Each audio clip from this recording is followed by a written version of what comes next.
자, 172쪽에 취소의 효과가 나오죠. 141조를 보시면 취소한 법률행위는 처음부터 무효인 것으로 본다. 처음부터죠. 소급표가 있다는 거고.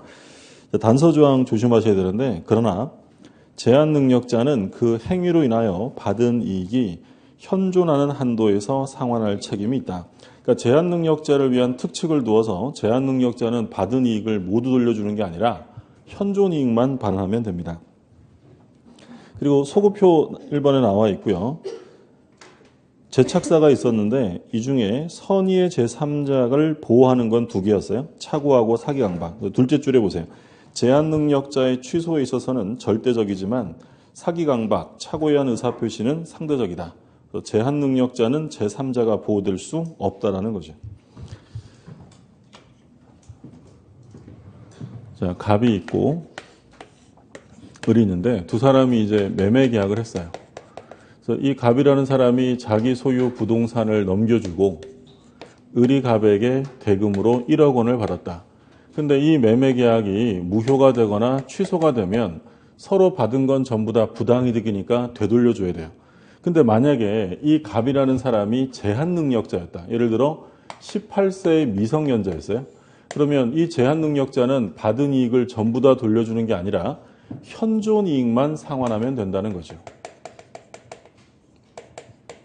그러니까 이 갑이 1억 원을 받아가지고요. 뭐 했냐면 1억 원 중에 3천만 원은 술 사 먹고 떡 사 먹고 탕진했어요. 탕진. 그리고 4천만 원은 생활비로 썼어요. 생활비. 그리고 이제 나머지 3천만 원은 현재 책상 서랍에 넣어놨어요. 이제 이렇게 된 상태에서 계약이 취소가 되었다. 갑이 을에게 얼마를 돌려주면 되느냐 이 문제죠. 일단 책상 안에 넣어놓은 3천만 원은 현존한 이익이죠. 돌려줘야 되고요. 그럼 3천만 원 소비 탕진한 것은 돌려줘야 돌려줄 필요 없다는 거예요. 돌려줄 필요 없다는 거예요. 그러면 이 생활비는 현존 이익이냐 아니냐가 문제가 되는데 이 생활비라는 것은 현존 이익에 포함이 돼요. 이 생활비는 그 돈이 아니면 다른 돈이 쓰였을 테니까 얘는 얼마만 돌려주면 되냐면 요 7천만 원만 상환하면 된다. 이건 제한 능력자를 위한 특칙이고 그럼 상대방은 제한 능력자의 상대방은 현존 이익만 반환하면 돼요. 전부 반환이에요. 전부 반환이고 제한 능력자는 현존 이익만 반환하면 된다. 정리되셨어요? 예, 그러니까 얘를 위한 특칙인 거죠. 그러니까 얘가 미성년자인데 법 공부를 좀 일찍 한 거예요. 할아버지가 주셨던 부동산이 하나 있는 거죠. 팔고 1억 원을 받았어요. 1억 원 받아가지고 집에 가서 엄마 좀 다 모여봐. 이래가지고 이제 1억 가지고 막 여기저기 놀러 다니면서 술 사 먹고 떡 사 먹고 한 3천만 원 탕진하고 놀다 지쳐 돌아와서 계약을 취소하는 거예요. 그러면 이제 얼마만 주면 된다고요? 7천만 원만 상환하면 되는 거예요. 제한 능력자를 위한 특칙이죠. 그러니까 항상 제한 능력자와 거래할 때는 조심해야 되는 거죠. 얼굴만 보고 연식이 좀 돼 보인다고 바로 계약하면 안 되고 당연히 그 사람 인적 사항을 확인해야 돼요. 제한 능력자를 위해서. 그게 이제 이번에 부당이득 반환이고 이번에 제한 능력자에 대한 특칙 이렇게 돼 있죠. 받으시고. 그러니까 요즘에는 뭐 미성년자들도 이렇게 막 나이 들어 보이고 그러잖아요. 그러니까 미성년자는 보호하는 것이 기본이기 때문에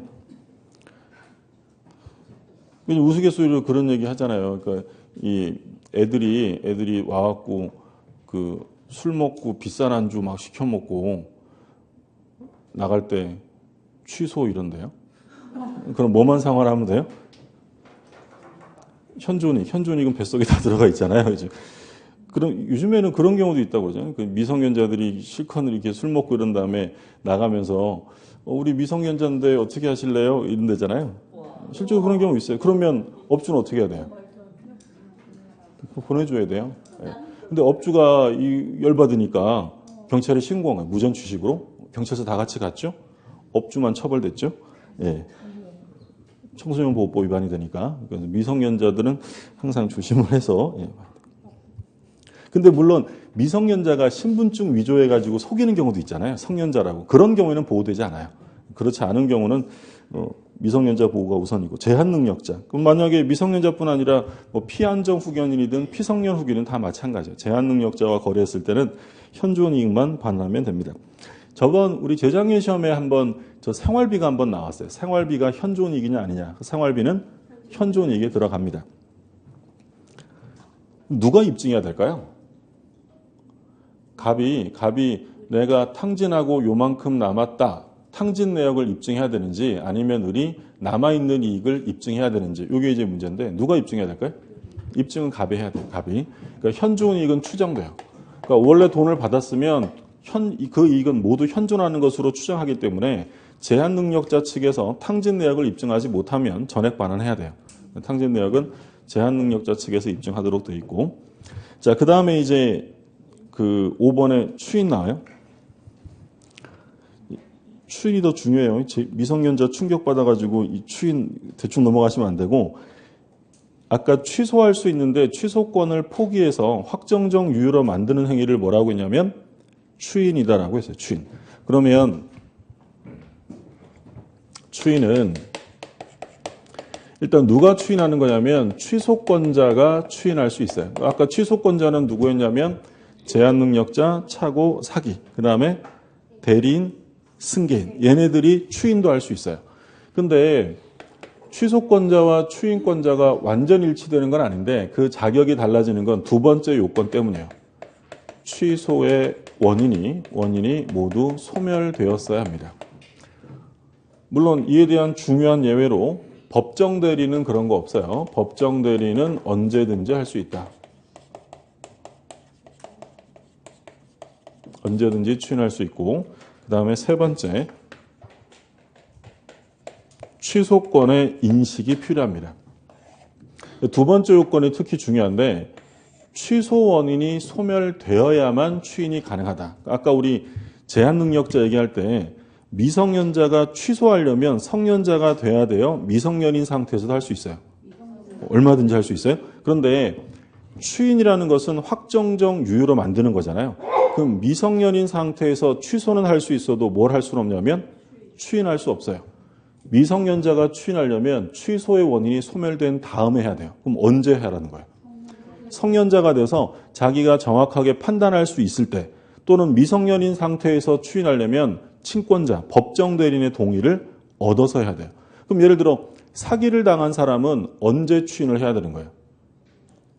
예를 들어 사기를 당해가지고요, 기망 중에 있다. 이때 추인하면 그건 추인이 아니에요. 기망에서 벗어난 다음에. 그러니까 예를 들어서 요거 마치시면 다 이해하신 거예요. 을이 갑에게 사기를 치거나 협박을 합니다.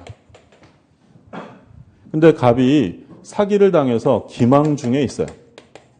아직 상태 띵한 상태예요. 속아가지고. 근데 기망 중에 있던 갑이 이것을 추인했다. 그러면 이 갑은 나중에 취소할 수 있느냐? 이게 문제라는 거죠. 할 수 있어요? 없어요? 그러니까 지금 기망 중에 지금 여전히 속아 있는 상태예요. 속은 상태에서 추인하면 이거 추인이 아니에요. 아니에요. 그러면 추인한 게 아니니까 나중에 취소할 수 있는 거죠. 그렇죠? 자, 또 기회가 있죠? 여기 또 밑에도 나와요. 을이 갑에게 협박을 했어요. 엄청 무서워요. 강박 중에 있다. 너무 무서워서 공포심에 추인을 합니다. 그러면 강박 중에 추인한 사람은 나중에 취소할 수 있어요? 없어요? 있다는 거죠. 만약에 강박 중에 추인하면 이건 추인이 아닌 거죠. 만약에 강박 중에 추인도 추인이라고 해버리면 협박하는 사람이 협박하면서 모두 받을까요? 그렇죠. 을이 갑을 협박하면서 야, 계약서 써봐. 무서워서 계약서 썼어요. 다 썼니? 추인해봐. 추인. 이러면 유효가 된다는 거잖아요. 말이 안 되는 거죠. 그러면 강박 중에 추인은 아니고요. 강박에서 벗어나서, 공포심에서 벗어나서 가만히 생각해봤더니 뭐 어차피 할 거였는데 추인, 이렇게 해야 추인인 거지. 기망 중, 강박 중, 착오 중에 추인하면 그건 추인으로 볼 수 없다라는 거예요. 근데 법정 대리는 그런 거 없어요. 미성년자의 법정 대리는 누구예요? 친권자예요. 부모죠. 친권자는 자기 자녀가 미성년자라고 추인 못하느냐? 그렇지 않겠죠. 법정 대리는 언제든지 할 수 있어요. 예외도 여러 차례 출제가 됐고, 그리고 취소권의 인식이 필요합니다. 내가 취소할 수 있는 거지만 취소권을 포기하는 거야 라는 생각을 가지고 해야 한다는 거죠. 자, 교재 잠깐 보시면 그 173쪽에 2번 요건, 1번 추인권자는 말씀드린 것처럼 취소권자, 140조가 규정하는 자, 그 다음에 2번 취소의 원인이 소멸해야 됩니다. 추인은 취소의 원인이 소멸한 후에 하여야 한다. 따라서 제한 능력자는 능력자가 된 뒤에 해야 되고, 그리고 착오나 사기강박을 당한 사람은 그 상태에서 벗어나야 돼요. 그 다음이 중요하죠. 그러나 법정 대리인 또는 후견인은 언제든지 추인할 수 있다. 예외적인 거 꼭 기억하시고, 법정 대리인 후견인은 언제든지 할 수 있고요. 그 다음에 3번에 취소권자가 인식하고 했어야 한다라는 거고요. 자, 그 다음에 3번에 추인의 효과. 추인이 있으면 그 후로는 취소할 수 없고 법률행위는 완전히 유효한 것으로 확정된다. 자, 그 다음에 이제 법정 추인 나오는데 다음 페이지에 조문을 한번 볼게요. 145조.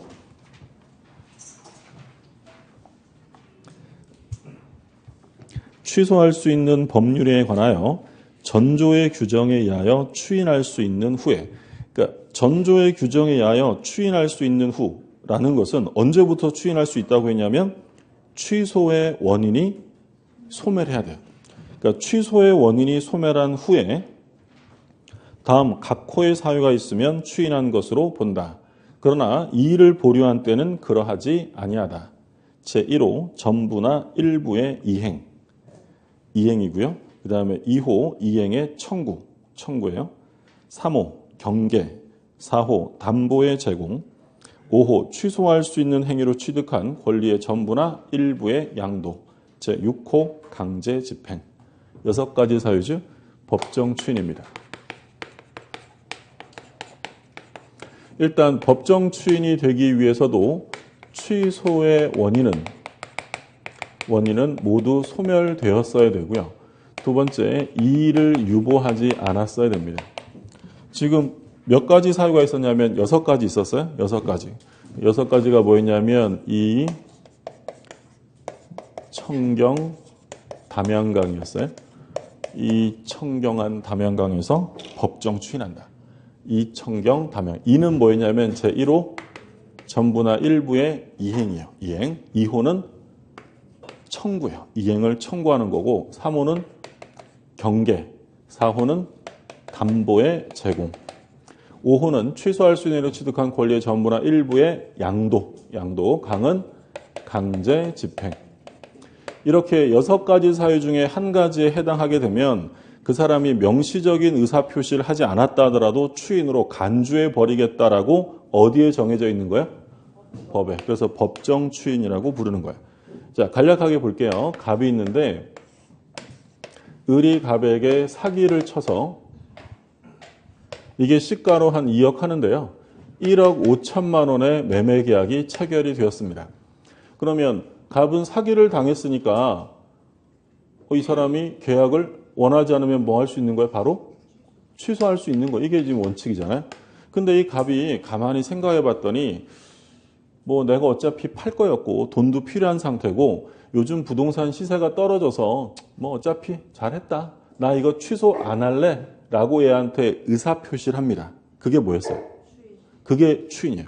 그래서 법정 추인과 대비해서 이런 추인을 임의적으로 한다라고 해서 임의 추인이라고 불러요. 근데 이 갑이라는 사람이 추인하겠다는 의사표시를 하지 않았어요. 하지 않았는데 이 갑이 사기당했다는 걸 알면서도 소유권을 이전해 줍니다. 그러면 계약을 뭐 한 거예요? 이행한 거예요. 사기당한 애가 사기당했다는 걸 알았대요. 그럼 사기당했다는 걸 알았다는 건 취소 원인 중이에요? 원인은 소멸한 거예요? 아, 나 사기당했네? 라는 걸 알게 되었다는 것은 기망 상태예요? 기망에서 벗어난 거예요? 벗어난 거예요. 사기당했다는 걸 알면서도 계약을 이행했다라는 것은 얘는 취소할 생각이 있어요? 없어요? 없다라는 거예요.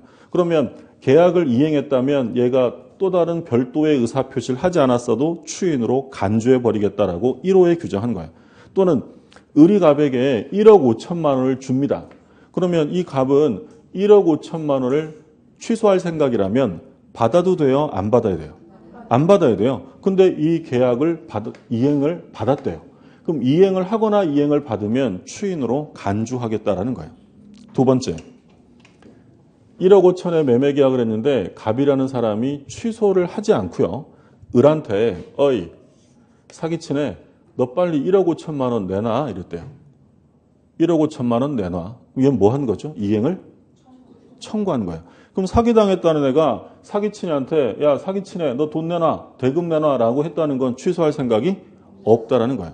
근데 이번엔 바꿔서 조심하셔야 되는데 이번에는 을이 갑한테 을이 사기쳤잖아요. 을이 갑한테 어이 사기당한 애 너 빨리 건물 내놔 이랬대요. 그럼 누가 청구한 거예요? 을이. 그러니까 얘가 이제 취소권자, 사기당한 애가 취소권자고 얘가 취소의 상대방인데 이번에는 상대방이 취소권자한테 어이 사기당한 애 건물 내놔 라고 청구를 하면 갑의 취소권은 소멸할까요? 갑은 취소하면 될까요? 취소하면 되죠. 그러면 조심하실 점이 요 2호 청구. 이 청구의 경우에 취소권자가 청구해야만 법정 추인이 되는 것이지 상대방이 청구했다고 해서 법정 추인되는 것은 아니다라는 거예요. 두 가지가 있는데 일단 청구가 먼저 나왔어요. 그 다음에 이제 경계가 나왔어요. 경계라는 건 계약이에요. 계약. 우리 시험 범위는 아닌데 경계라는 건 물론 전형 계약은 아닌데 경계 계약은 단순히 말하면 구채무를 소멸시키고 신채무를 발생시키는 계약이에요. 그러니까 말하자면 경계라는 건 고친다는 거잖아요. 그러니까 계약의 주요 내용을 고치는 게 경계 계약인데 통상 예전에 있던 구채무를 소멸시키고 새로운 채무를 만들어내는 계약을 경계 계약이라고 불러요. 그러니까 얘네들이 어떻게 했냐면 갑이 을한테 야 을아 너 1억 5천만 원 대신에 네가 가지고 있는 토지로 넘겨주면 안 되냐? 을이 좋아 라고 합니다. 그러면 1억 5천만 원 대신에 땅을 받기로 했다. 그러면 1억 5천만 원이라는 구채무가 어떻게 되는 거야? 소멸되고 토지라는 신채무가 발생이 되는 거죠. 그럼 이런 것은 경계계약이라고 부르는데 그러면 1억 5천만 원 대신에 땅으로 받기로 계약했다면 취소하겠다는 거야? 안 하겠다는 거야? 안 하겠다는 거죠. 경계계약이고 담보의 제공. 갑이 을한테 야 사기치네. 너 나한테 1억 5천 줄 거 있는데 너 혹시 안 줄 수도 있으니까 이 1억 5천에 대한 담보를 제공해. 을이 제공해 줬대요. 취소할 생각이 없는 거죠. 바꿔서 말하면 똑같아요. 을이 갑한테 야, 너 계약을 이행 안 할 수 있으니까 이 계약에 대한 이행에 담보를 제공해. 그럼 갑은 뭔 담보? 취소 이래야 되는데 응 하고 담보를 줬대요. 취소할 생각이 없다라는 거예요. 자, 그 다음에 갑이 사기를 당해서 계약을 했는데 1억 5천에 했어요. 아직 취소를 안 한 상태예요. 그럼 현재 이 계약은 유효예요? 무효예요? 취소 안 했으니까. 현재 유효하죠. 그럼 갑은 을에게 얼마 받을 게 있냐면 1억 5천만 원이라는 매매 대금 채권이 있어요. 근데 갑이 자기 친구 병한테 야 친구야 내가 을이랑 매매 계약해서 을한테 1억 5천 받을 거 있거든. 그거 내가 너 줄게. 라고 이 채권을 양도합니다. 그러면 이 갑은 계약을 취소하겠다는 거예요? 안 하겠다는 거예요? 이건 취소 안 해야지 확정되는 채권이잖아요.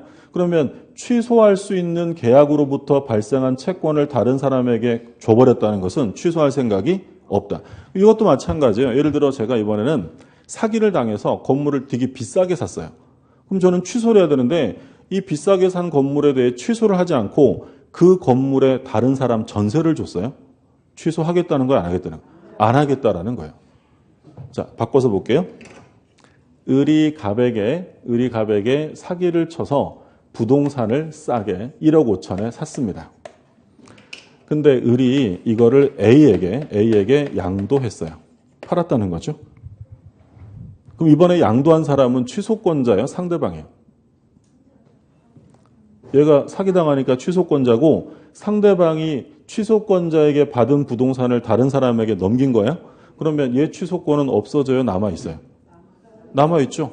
을에게 취소합니까? 제3자 A에게 합니까? 을에게 한다고 했죠. 그러면 두 번째, 양도. 양도의 경우에도 누가 했을 때만 법정 추인이냐면 취소권자가. 그러니까 두 가지가 특히 조심하셔야 될 사항이에요. 청구와 양도의 경우에는 취소권자가 했을 때만 법정 추인이고 상대방이 한 경우에는 법정 추인으로 되지 않는다는 점이죠. 그래서 법정 추인 시험에 나오면 이 두 가지, 요 청구와 양도 두 가지가 많이 나와요. 그래서 이 청경 담양강 중에서 뭘 조심하시라고요? 청량. 매운 거 조심하셔야 돼요. 청량은 누가 한 경우만? 취소권자. 강제집행은 뭐 말할 것도 없어요. 갑이 을이 사기친 을이 1억 5천만 원 안 준다고 을의 재산에 대해서 강제 집행을 하고 있어요. 그러면 계약을 취소하겠다는 거 안 하겠다는 거?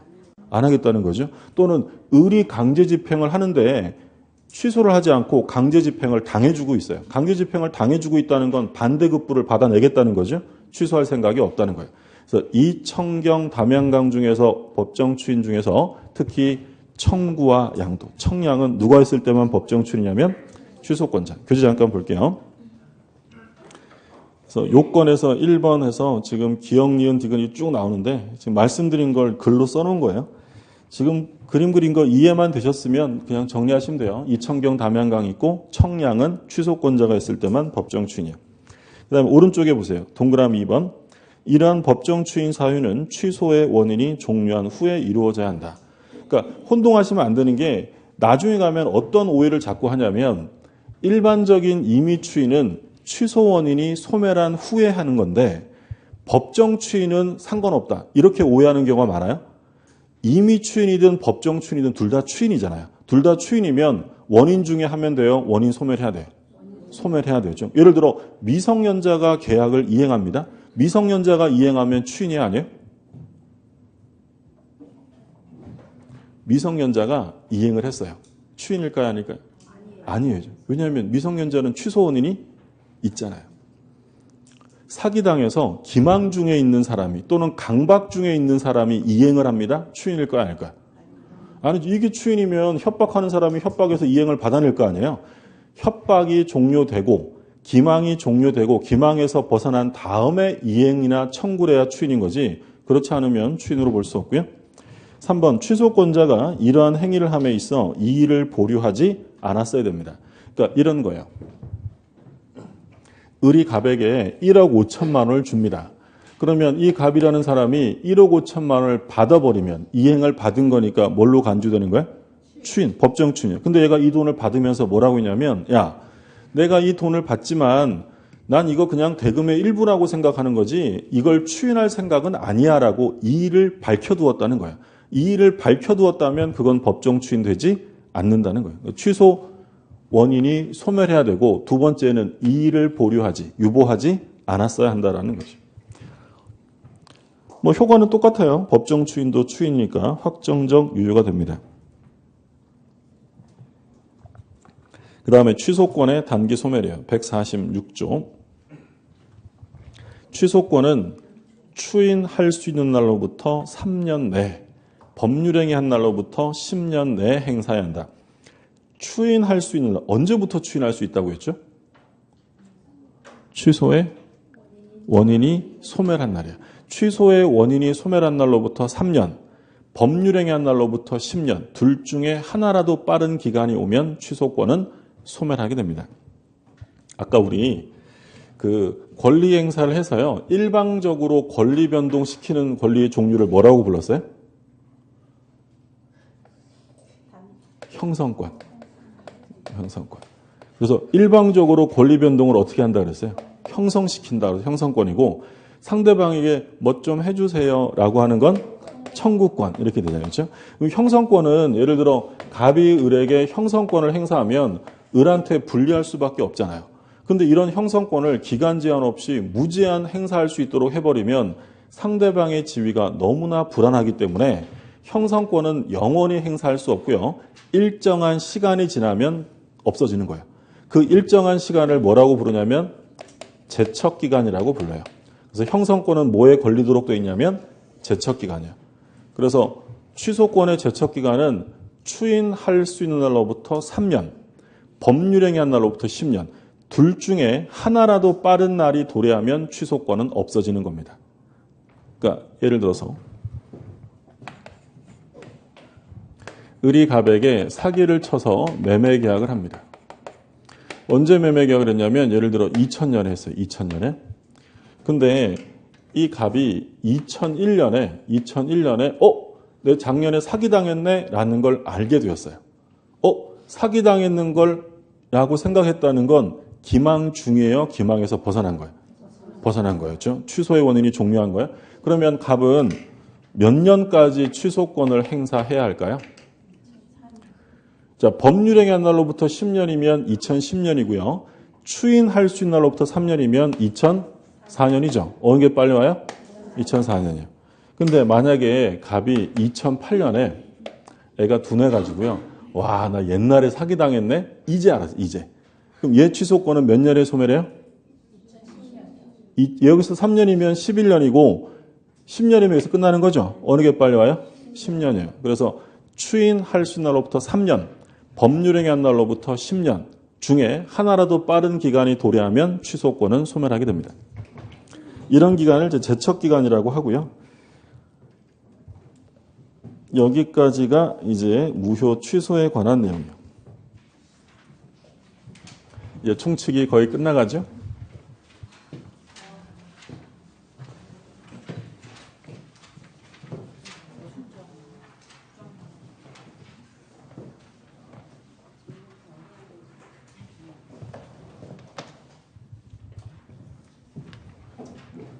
이제 생각보다 양이 좀 많죠.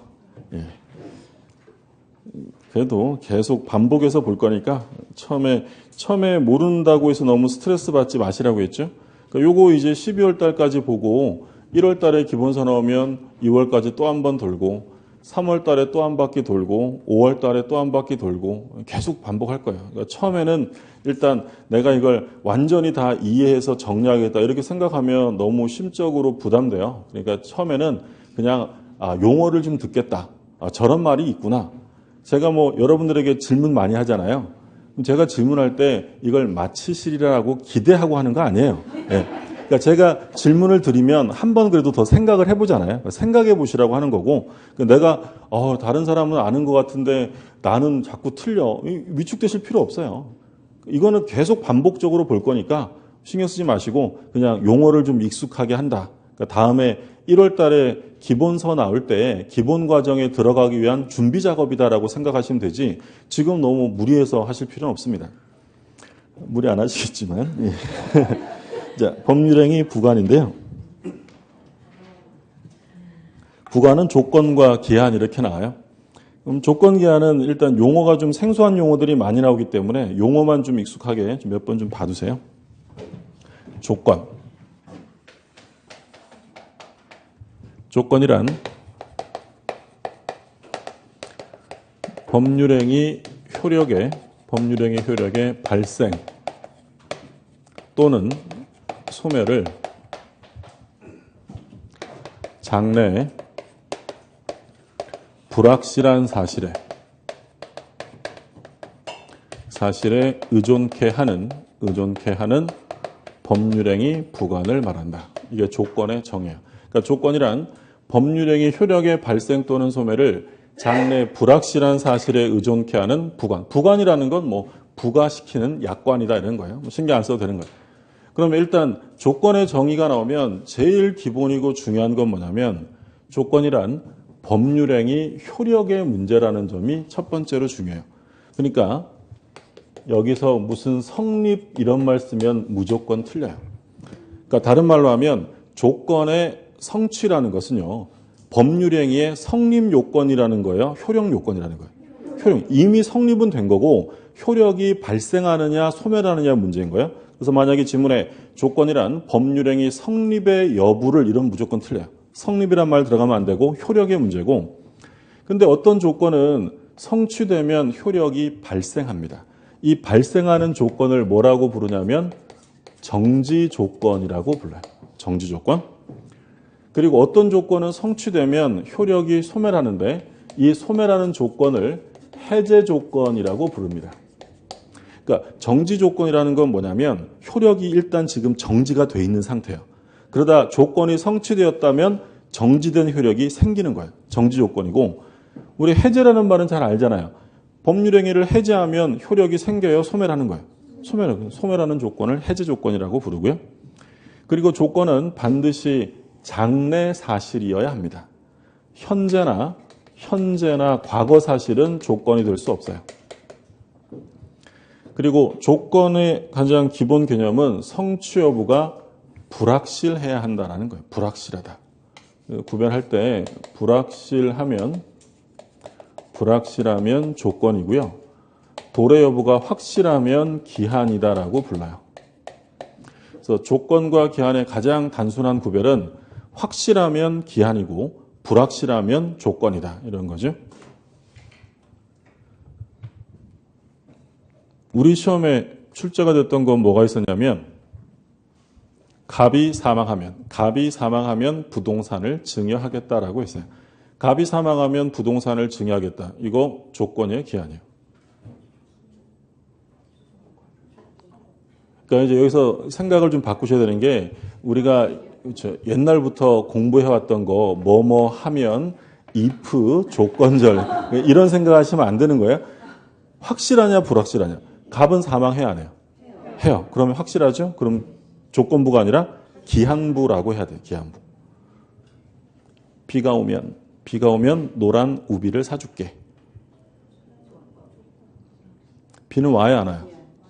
와요. 그럼 기한부 법률이에요. 내일 비가 오면 우산을 사줄게. 내일은 비가 올지 안 올지 모르죠. 그럼 불확실하면 조건이에요. 그래서 일단 확실하냐 불확실하냐의 구별이 돼야 돼요. 이해되셨어요? 갈 길이 멀어요. 여기서 멈칫하면 안 돼요. 그러니까 그리고 이 기한은 확실한데 언제인지가 정해져 있으면 확정기한. 확실한데 언제인지는 잘 모르겠다라고 하면 불확정기한 이렇게 불러요. 예를 들어 아까 얘기했던 것처럼 갑이 사망하면 부동산을 증여하겠다. 뭐예요? 갑이 사망한다는 건 확실하니까 일단 기한이잖아요. 근데 언제 사망할지는 모르죠. 그럼 뭐라고 하는 거예요? 불확정기한 이렇게 되는 거예요. 그럼 예를 들어 내년 설날이 되면 장난감을 사줄게. 그렇죠. 이거는 설날이 분명히 올 것이고 언제인지도 정해져 있잖아요. 그런 것들을 확정기한이라고 불러요. 구별되셨어요? 다른 시험에 한번 뭐가 나왔냐면 예전에 변리사 시험에서 우리 집 개가 죽으면 개집을 너에게 주겠다는 것은 정지 조건부 행위에 해당한다. OX요. 우리 집 개가 죽으면 개집을 너에게 주겠다는 건 정지 조건부 행위다. 일단 우리 집 개가 죽으면 개집을 넣어준대요. 개는 죽어요 안 죽어요? 죽어요. 그러면 조건부가 아니라 기한이죠. 생명체는 다 죽는 거니까. 근데 언제 죽을지는 모르죠. 그럼 뭐라고 해야 돼? 불확정. 그런데 제가 조금 전에 정지 조건부라고 했잖아요. 그럼 그 지문은 틀린 거예요. 정지 조건부가 아니라 뭐라고 해야 돼요? 불확정기하고. 이해되셨어요? 예. 이게 처음엔 좀 헷갈려요. 용어 자체가. 자, 갑이 을한테 야, 너 시험에 합격하면 사무실이 필요할 테니까 내가 건물 하나 줄게 라고 했어요. 합격하면 부동산을 증여하겠다. 자, 그럼 이거 조건부 행위예요? 기한부 행위예요? 합격하면이라는 건 성취 여부가 불확실한 거죠? 그럼 이게 조건부 증여가 돼요. 조건부 증여. 그러면 이 의뢰하는 사람이 시험에 합격을 하면 그때서야 계약이 성립할까요? 합격하면 증여의 효력이 발생하는 걸까요? 그러니까 갑이 을한테 야, 너 시험에 합격하면 내가 부동산을 하나 줄게. 을이 응 고마워 라고 했어요. 그리고 시간이 지나서 을이 드디어 시험에 합격을 합니다. 그러면 이때 계약이 성립하는 거예요? 이제 증여를 해야 되는 거예요. 증여를 해야 되는 거죠. 그러니까 이건 효력에 관한 문제고 이 조건부 증여계약은 언제 성립됐냐면 줄게 응 할 때 이미 성립은 된 거예요. 그러면 이 조건의 성취라는 건 성립의 문제가 아니라 무슨 문제라고요? 효력의 문제인 거예요. 그러면 얘가 시험에 합격하면 즉 조건이 성취되면 증여의 효력이 발생합니까? 소멸합니까? 발생해요. 이게 무슨 조건이에요? 발생하는 조건은 정지 조건. 정지 조건. 시험에 합격을 정지 조건으로 부동산을 증여합니다. 이게 정지 조건이에요. 자, 이번에는 둘이 친한 친구였대요. 친한 친구인데 갑이 취업을 먼저 해서 친한 친구에게 생활비를 지금 대주고 있어요. 생활비를. 근데 갑이 뭐라고 했냐면 야, 이 생활비 계속 주는 거 아니야. 너 만약에 너도 취업을 하면 생활비 이제 안 줘. 이랬대요. 자, 그러면 취업이라는 조건이 성취되면 생활비 지급, 증여의 효력이 발생해요? 소멸해요? 소멸. 이게 무슨 조건이에요? 해지 조건. 그럼 이건 뭐라고 표현할 수 있냐면 취업을 해제 조건으로 생활비를 증여한다라고 표현할 수 있겠죠. 이해되셨어요? 나중에 이제 책 읽다 보면 뭐를 정지 조건으로 한다, 뭘 해줘 이런 말이 자꾸 나와요. 그러니까 이걸 도식적으로 표현하면 이런 거예요. 가운데 정지 조건이 들어가 있죠. A를 정지 조건으로 B한다. 또는 A를 해제 조건으로 B한다. 이런 표현인데 A를 정지 조건으로 B한다라고 돼 있어요. 그럼 가운데 정지 조건이 있죠. 그럼 지금 현재에 B라는 법률행위가 효력이 생긴 거예요? 아직 안 생긴 거예요? 아직 안 생긴 거예요. A가 이루어져야 그때 생기는 거예요. 그러니까 예를 들어 A 정지 조건 B라는 형태로 되어 있으면 어떻게 생각하셔야 되냐면 아직은 뒤에 법률행위 효력은 없는 거지만 앞에 사실이 이루어지면 그때 생기는구나 라고 이해하셔야 되고요. 그럼 A 해제 조건 B라고 되어 있어요. A를 해제 조건으로 B한다. 그럼 B라는 해제 조건이라는 것은 성취되면 효력이 생겨요? 없어지는 거예요? 없어져요. 그럼 지금 현재 B라는 법률행위가 현재 효력이 있을까요? 없을까요? 있어야죠. 성취되면 없어진다고 했잖아요. 그럼 지금은 있는데 A라는 사실이 생기면 그때 B의 효력이 없어진다라는 거예요. 그래서 A 정지 조건 B라고 되어 있으면 B라는 법률행위가 지금은 효력이 없지만 A라는 사실이 이루어지면 생기는구나. A 해제 조건 B라고 되어 있으면 지금은 B의 효력이 있지만 A라는 사실이 이루어지면 소멸하는구나. 이렇게 구별하셔야 돼요. 이해되셨어요? 네. 욕하지 마시고 천천히. 자, 예를 들어서 볼게요. 제가 그랬죠. 여기 시작할 때 아직 갈 길이 멀다 그랬죠. 요게 용어가 되게 좀 헷갈린 게 있는데 갑이 을한테 약혼예물을 줘요. 약혼예물. 그래서 약혼예물을 줬는데 이제 두 사람이 결혼을 했는데요. 이 결혼이 이제 오래가지 못해 파탄 나고요. 그러자 갑남이 을녀를 상대로 약혼예물 반환 청구 소송을 제기합니다. 자, 이 사건에서 우리 법원은 약혼예물의 법적 정의를 뭐라고 밝혔냐면 약혼예물이란 혼인의 불성립을 해제 조건으로 하는 증여 유사계약이다. 이게 판례 입장이에요. 그러면 처음에는 이게 한눈에 이해가 안 되잖아요. 그럼 일단 가운데 무슨 조건이 들어가 있어요? 해제 조건. 그러면 A 해제 조건 B잖아요. 그럼 현재 증여라는 효력이 있어요? 없어요? 있죠. 해제 조건이 있는데 언제 없어진대요? 혼인이 성립되지 않으면 소멸하니까 돌려받을 수 있는 거예요. 그럼 이 사건에서 갑은 약혼예물을 돌려받을 수 있다는 거예요? 없다는 거예요? 자, 둘이 결혼했어요? 안 했어요? 했다니까요. 얼마 못 갔다 그랬고 결혼은 했는데 나중에 혼인이 파탄 나자 돌려달라고 한 거예요. 그럼 돌려받을 수 있어요? 없어요? 없다라는 거예요. 결혼했으니까. 이해되셨어요? 네. 분위기가. 네. 그러니까 바꿔서 말하면 해제 조건이 성취되어야 소멸할 거 아니에요? 근데 이미 결혼을 해버렸으니까 해제 조건이 성취가 되어 성취될 수 없는 거예요. 없죠? 그러면 이게 성취될 수 없다면 해제 조건이 성취가 안 되는 거니까 소멸해요? 소멸하지 않아요? 그러니까 이거를 아주 간단하게 표현하면 해제 조건이 성취되면 효력이 어떻게 된다고요? 소멸해요. 그럼 다른 말로 하면 해제 조건이 성취되지 않으면 효력은 소멸되지 않는다. OX예요. 맞는 거죠. 결혼을 이미 해버렸으니까 해제 조건 성취가 안 되잖아요. 성취가 안 되면 소멸해야 하나요? 안 하죠. 그러니까 돌려받을 수 없다는 거죠. 네. 그러니까 이혼이라는 것은 혼인을 한 거야, 안 한 거야? 혼인 안 했으면 이혼이 없잖아요. 그럼 약혼이라는 것은 우리 쉽게 얘기할게요. 약혼예물 왜 줘요? 결혼 한번 해보려고. 그래서 약혼예물을 줬는데 결혼을 했어요.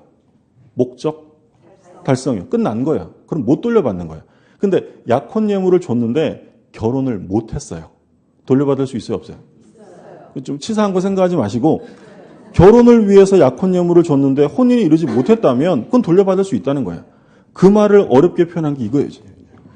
처음에 이게 어려운 것 같지만 나중에 공부하면 이게 더 간단한 말이에요. 그렇게 길게 말하느니 혼인의 불성립을 해지 조건으로 증여하는 것이다. 자, 이해가 안 되는 김에 계속 보세요.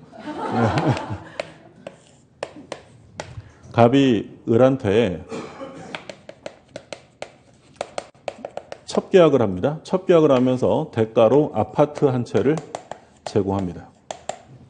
근데 첩계약을 하면서 대가로 아파트를 주면서 둘이 어떤 약정을 했냐면 부첩관계 종료를, 이건 중요한 판례예요. 부첩관계 종료를 해제 조건으로 아파트를 증여한대요. 부첩관계 종료를 해제 조건으로 증여한다. 그러면 요 얘기를 딱 들으면 어떤 말인지 느낌이 팍 와야 하나요? 네, 오면 좋고요. 안 오면 일단 분석을 해야 돼요. 가운데 무슨 조건이에요? 해제 조건이에요. 그러면 현재는 증여 효력이 있어요, 없어요? 있는데 언제 없어진대요? 부첩관계가 종료되면. 그럼 이거 무슨 말이에요?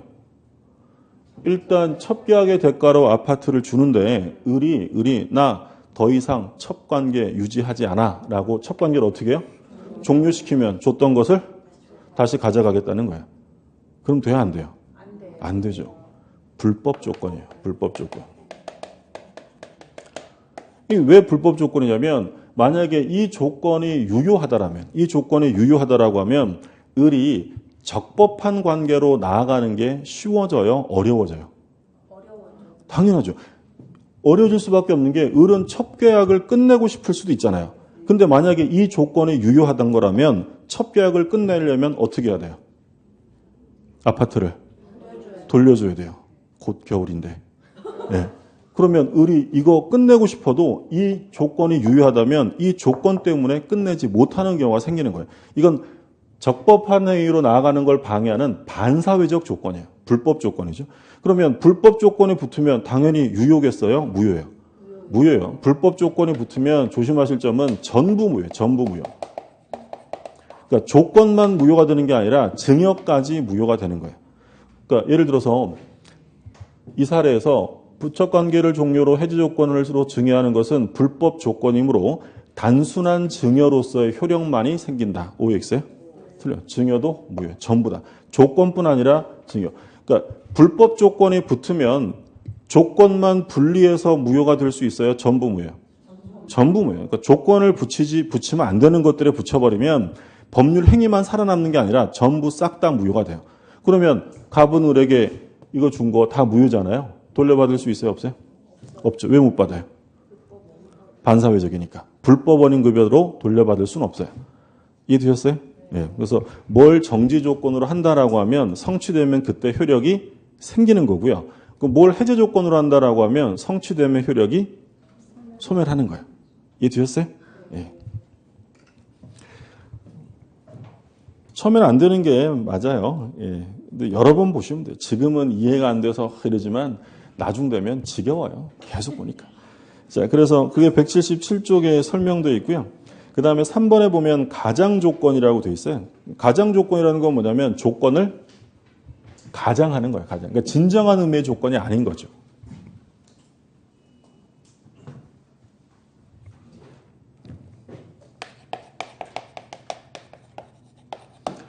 그러니까 첫 번째는 법정 조건. 법정 조건은 진정한 의미의 조건이 아니에요. 왜냐하면 이건 우리가 당사자가 사적으로 붙이는 게 아니라 어디에 나와 있어요? 법에. 그러니까 지금 우리가 공부하는 이 조건은요. 법률로 정해놓은 게 아니라 우리끼리 사적 자체에 의해서 부과시키는 건데 법정 조건이라는 건 이미 법률로 정해놓은 거니까 우리가 공부하는 진정한 의미의 조건이 아니다라는 거예요. 조건을 가장하고 있는 거고요. 두 번째 불법 조건이 있어요. 불법 조건. 말씀드린 것처럼 반사회적 조건이에요. 불법 조건이 부착되면 조건만 무효예요? 전부 무효예요? 전부 무효. 그리고 세 번째로 기성 조건이 있고 기성 조건, 네 번째로 불능 조건이 있어요. 자, 조문 한번 볼게요. 177쪽에 맨 밑에 불법 조건이 있죠? 151조 1항. 조건이 선량한 풍속, 기타 사회 질서에 위반한 것인 때에는 그 법률 행위는 무효로 한다. 다음 페이지 보실게요. 둘째 줄을 보세요. 둘째 줄에 이러한 불법 조건이 부착된 법률행위는 조건뿐 아니라 법률 행위도 무효가 된다. 그래서 조건만 분리해서 무효라고 하면 틀리니까 조심하세요. 전부 무효고요. 151조 2항을 보죠. 조건이 법률행위 당시 이미 성취한 것인 경우, 이미 성취했다. 이걸 뭐라고 하냐면 기성조건이라고요. 그러니까 기자는 이미 기자겠죠. 이미 기자 이룰 성자에서 이미 성취된 조건. 기성조건이 정지조건이면 조건 없는 법률행위로 하고 해제조건이면 그 법률행위는 무효로 한다.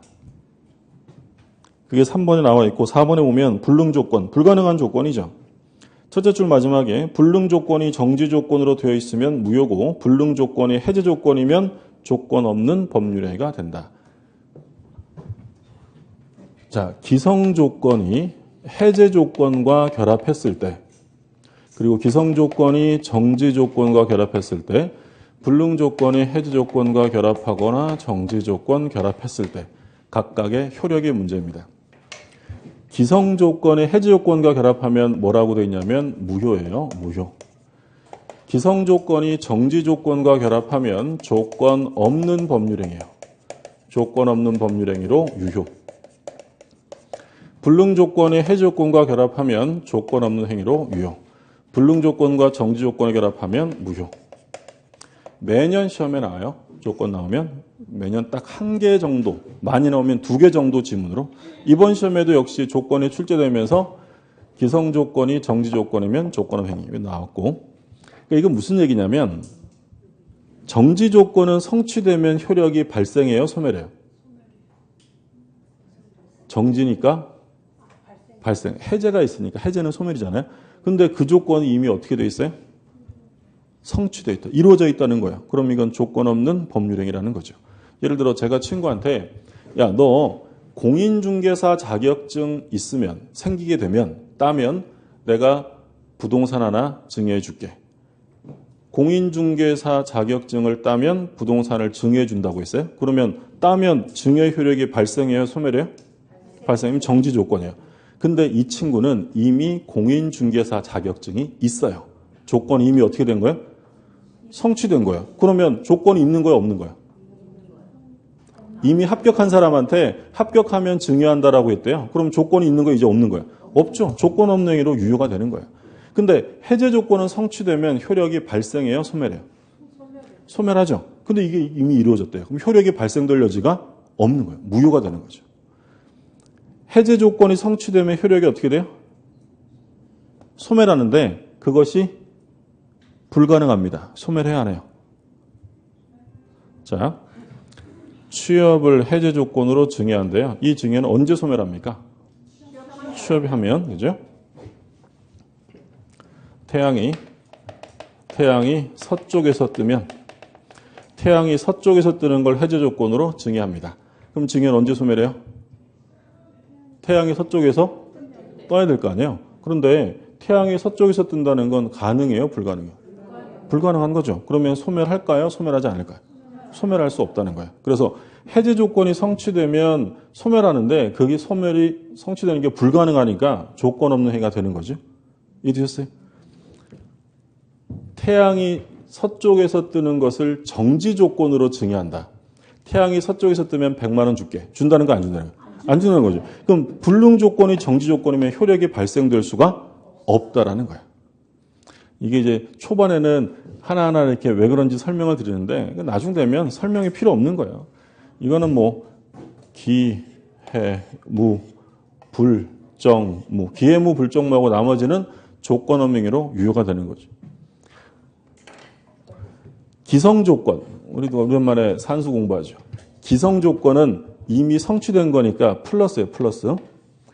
해제 조건은 효력이 없어지는 거니까 플러스예요. 마이너스예요. 마이너스죠. 정지 조건은 성취되면 효력이 생기는 거니까 뭐겠어요? 플러스. 해제 조건 마이너스. 예, 플러스예요. 자, 불능이면 이루어질 수 없죠? 마이너스예요. 자, 그럼 곱셈 한번 해보죠. 플러스 마이너스 곱하면 마이너스. 무효예요. 플러스 플러스 곱하면 플러스. 조건 없는 행위로 유효예요. 마이너스 마이너스 곱하면 여기서 고비를 맞으면 안 되는 거예요. 플러스예요. 플러스. 마이너스 5하면 플러스 조건음액이 U고 마이너스 플러스 하면 마이너스 이렇게 되는 거죠. 그러니까 이건 기해무, 불정무 하든 뿌라 마이너 하든 반드시 정리를 해 두셔야 되는 거예요. 난 이거 다 이해가 되는데도 이렇게 암기를 해야 되나? 예, 하셔야 돼요. 하세요. 예.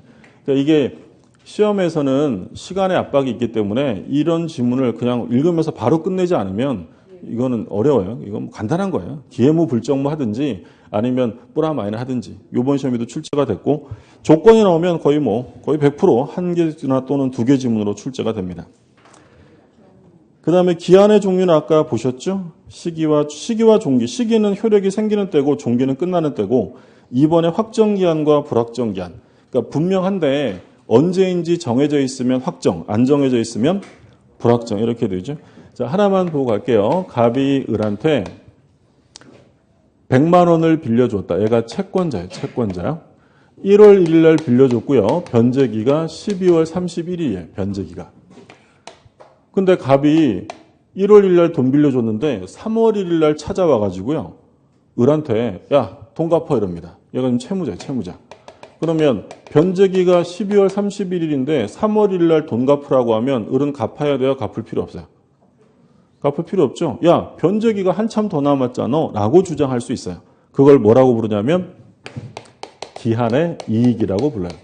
그러니까 기한의 이익이란 기한이 도래하지 않음으로써 당사자가 누리는 이익을 말하는데 그럼 특별한 얘기가 없으면 기한의 이익은 채권자에게 있을까요? 채무자에게 있을까요?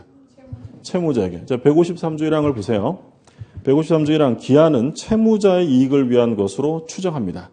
채무자를 위한 것으로 추정하고 그리고 2항 기한의 이익은 이를 포기할 수 있다. 예를 들어 변제기가 12월 31일인데 미리 변제할 수 있어요? 없어요? 있죠. 근데 만약에 상대방이 그로 인해 침해를 받으면 손해배상해야 돼요. 이익을 해야지 못한다. 예를 들어서 이게 무이자예요. 무이자. 무이자로 돈 빌렸다. 기한의 이익은 누구한테만 있을까요? 얘한테만 있겠죠. 그럼 얘가 야 친구야 돈 잘 썼어 라고 7월 1일 날 변제를 합니다. 그러면 을은 손해배상 할 게 있어요? 없어요?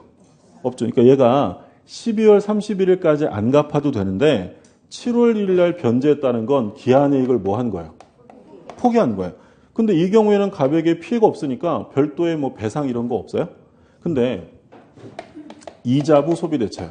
한 달에 10만 원씩 이자를 받기로 하고 돈을 빌려줬대요. 그럼 기한이익은 어떻게 될까요? 누구에게 있어요? 둘 다에게 있는 거예요. 그러니까 채무자는 1년 동안 돈을 안 갚아도 될 이익이 있어요? 없어요? 있죠. 그리고 갑도 매달 이자 받는 이익이 있잖아요. 그럼 이렇게 되면 쌍방이 모두 다 기한이익을 갖는 거예요. 그럼 이 경우에 7월 1일 날 변제하면 갑에게 피해가 있어요? 없어요? 있죠. 이런 경우에는 배상해야 돼요.